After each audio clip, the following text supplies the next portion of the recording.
Good morning students. कल हमने 5 illustrations देखे थे new profit sharing ratio calculate करने के, जब कोई इंफॉर्मेशन ना हो या इक्वली वो पार्टनर उनसे एक्वायर कर रहा हो।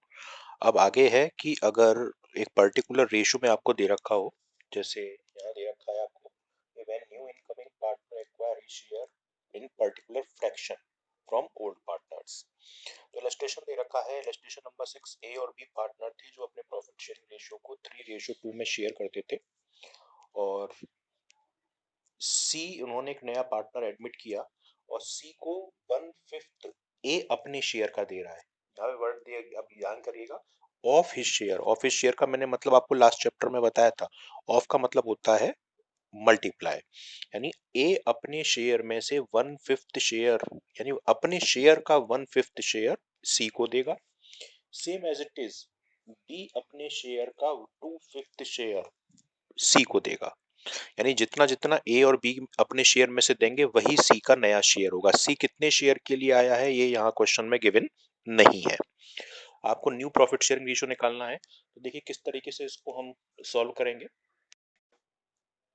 बी का निकालने के लिए हम क्या करेंगे कि बी का जो शेयर था पुराना वाला, वो आपको क्वेश्चन में गिवन है कि बी का शेयर था 2/5। बी अपने शेयर का 2/5 का 2/5 ही शेयर सरेंडर कर रहा है, यानी 2 2 4 और 5 25, यानी 4/25 सी को देगा। तो सी को कितना मिलेगा? सी को ए से मिला 3/25 और बी से मिला 4/25, यानी दोनों मिला के टोटल से कितना मिल गया? डिनोमिनेटर सेम है तो 3 और 4 7/25 ये सी का शेयर हो गया। लेकिन अब ए ने कुछ शेयर अपने में से बी को सी को दिया है, तो यानी उसका शेयर कम हुआ होगा। तो निकालेंगे, ए को पहले मिल रहा था 3/5, जिसमें से ए ने 3/5 सी को दे दिया, तो 3/5 सी का निकल गया, तो कितना बचेगा?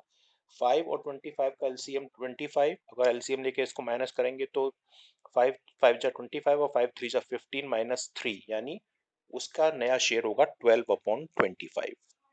Same as it is B भी अपने शेयर में से सी को दे रहा है, तो बी का पुराना शेयर था 2/5 और जिसमें से उसने 4/25 सी को दे दिया, तो इसके पास एलसीएम लेके माइनस करेंगे तो कितना शेयर बचेगा? 6/25। तो यानी बी का नया शेयर 6/25 हो जाएगा। अब हम निकालेंगे new share of A B C. A का नया शेयर आया 12/25 और बी का नया शेयर आया 6/25 और सी का हमने निकाला ही था 7/25। तीनों के डिनोमिनेटर सेम है, तो नया रेशियो क्या हो जाएगा? नया रेशियो हो जाएगा 12:6:7। क्लियर? अब देखिए, अगला इलस्ट्रेशन है, इलस्ट्रेशन नंबर 7। यहाँ पर भी आपको कुछ इन्फॉर्मेशन गिवन है, लेकिन इसमें कुछ एक एडिशनल इन्फॉर्मेशन गिवन है कि एक पार्टनर अपने प्रॉफिट शेयरिंग रेशियो को चेंज नहीं करेगा। तो इसमें कह रहा है कि एक्स वाई जेड पार्टनर थे जिनका प्रॉफिट शेयरिंग रेशियो 2:2:1 था।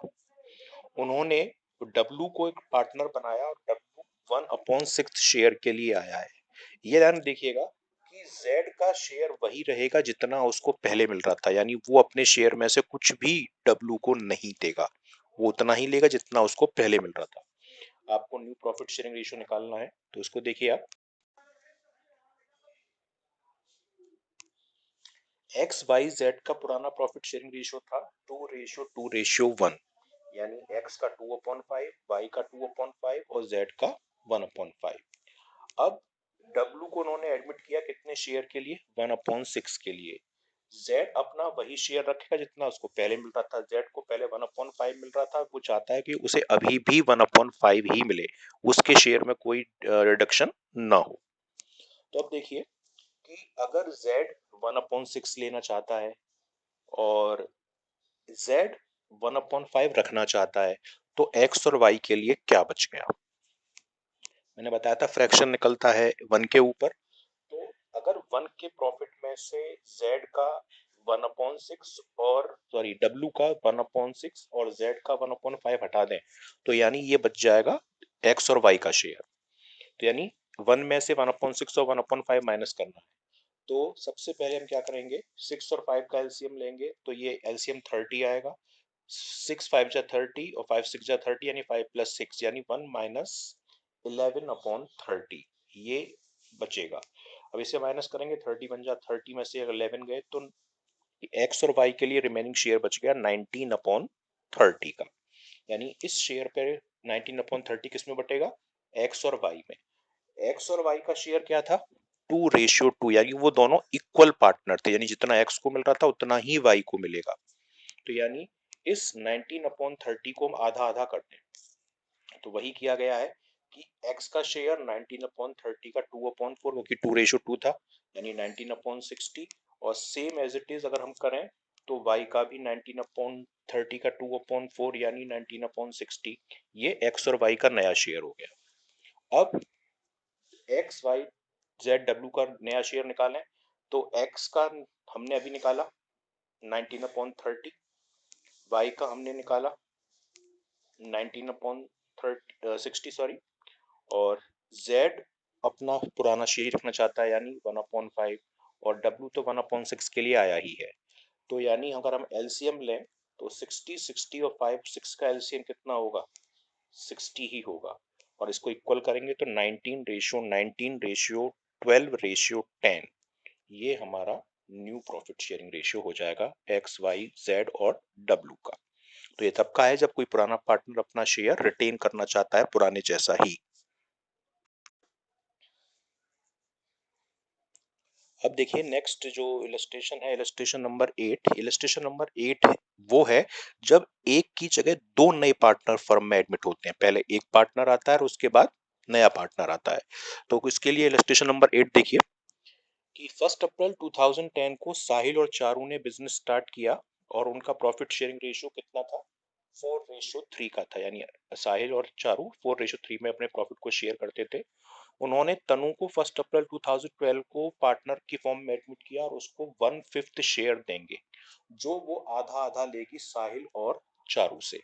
यानी 1/5 का आधा साहिल से, 1/5 का आधा साहिल और चारू से। अब साहिल चारू और तनु मिलकर बिजनेस चला रहे हैं, लेकिन उन्हें अपने बिजनेस को बढ़ाने के लिए और एक पार्टनर की जरूरत महसूस हुई। तो उसके लिए उन्होंने पुनीत को पार्टनर बनाया 1/7 शेयर के लिए।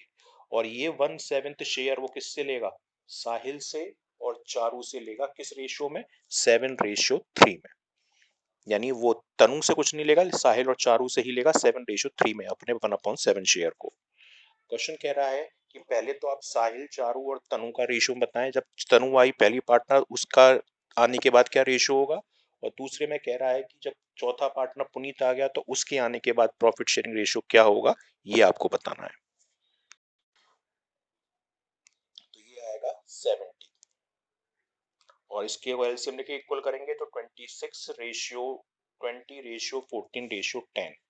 अगर हम चाहें तो इसे और शॉर्ट कर सकते हैं, 2 से डिवाइड कर सकते हैं। 2 से डिवाइड करेंगे तो ये कितना और हो जाएगा, 13:10:7:5। ये इनका नया प्रॉफिट शेयरिंग रेशियो हो जाएगा चौथे पार्टनर के आने के बाद।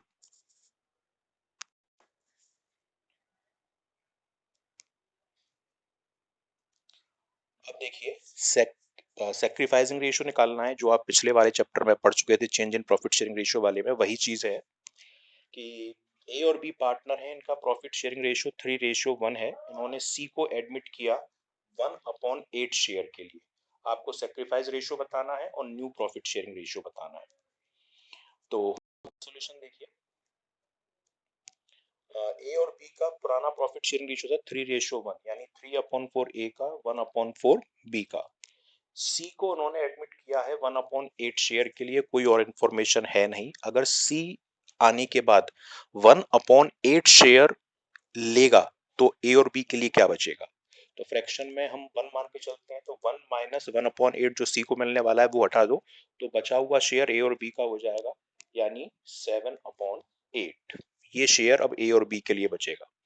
क्योंकि कोई और इंफॉर्मेशन है नहीं तो इस शेयर को हम इनके पुराने रेशो में ही बांट देंगे 3:1 में। तो ए का शेयर क्या हो जाएगा, 7/8 का इसका पुराना वाला शेयर 3/4, यानी ये हो जाएगा 21/32। ऐसे ही बी का नया शेयर क्या होगा, 7/8 जो रिमेनिंग शेयर बचा है ये वाला, इसमें इसका पुराना शेयर 1/4 यानी 7/32। अब ए बी सी का नया शेयर क्या होगा, ए का हमने निकाल लिया 21/32 ये यहाँ लिख दिया, B का 7/32 ये यहाँ लिख दिया, और C 1/8 के लिए आया ही है। अब 32 और 8 का एलसीएम लेंगे तो 32 आएगा, और इक्वल करेंगे तो रेशियो क्या हो जाएगा, 21:7:4। ये नया प्रॉफिट शेयरिंग रेशियो हो जाता है। अब क्वेश्चन में गेनिंग रेशियो की ओर पूछ रहा है, कि सॉरी सेक्रीफाइसिंग रेशियो की ओर पूछ रहा है, तो उसके लिए मैंने आपको नोट दिया है, आप पढ़े। If no information is regarding of surrender of the old ratio is only the sacrificing ratio. यानी अगर आपको क्वेश्चन में नया पार्टनर कितने शेयर के लिए आया है ये दे रखा है, लेकिन वो किससे कितना शेयर ले रहा है ये कुछ भी नहीं दे रखा, सिर्फ उसका शेयर पता है कि वो इतने शेयर के लिए आया है, तो उस केस में पुराना शेयर ही सेक्रीफाइसिंग रेशियो माना जाता है। यानी पार्टनर ए और बी जो पुराना रेशियो एडजस्ट कर रहे थे 3 और 1, यही इनका क्या हो जाएगा, यही इनका सेक्रीफाइसिंग रेशियो हो जाएगा। यानी लेकिन ये तब करेंगे जब हमें कोई अदर इंफॉर्मेशन गिवन नहीं होगी कि कितना पुराने पार्टनर से लिया गया है, तो उस केस में। अब एक और इलस्ट्रेशन देखिए। ए और बी पार्टनर थे जिनका प्रॉफिट शेयरिंग रेशियो 3:2 का था। इन्होंने सी को पार्टनर बनाया, और उसके आने के बाद यानी सी के आने के बाद ए बी सी का नया प्रॉफिट शेयरिंग रेशियो 5:3:2 हो गया। आपको सिर्फ सेक्रीफाइसिंग रेशियो बताना है। न्यू प्रॉफिट शेयरिंग रेशियो इसमें दे रखा है, आपको सिर्फ क्या करना है, सेक्रीफाइसिंग रेशियो बताना है। ये आप ऐसे पिछले चैप्टर में इजीली कर चुके हैं, फिर भी देख लीजिए कि ए और बी का पुराना प्रॉफिट शेयरिंग रेशियो 3:2 था, यानी 3/5 ए का और बी का 2/5।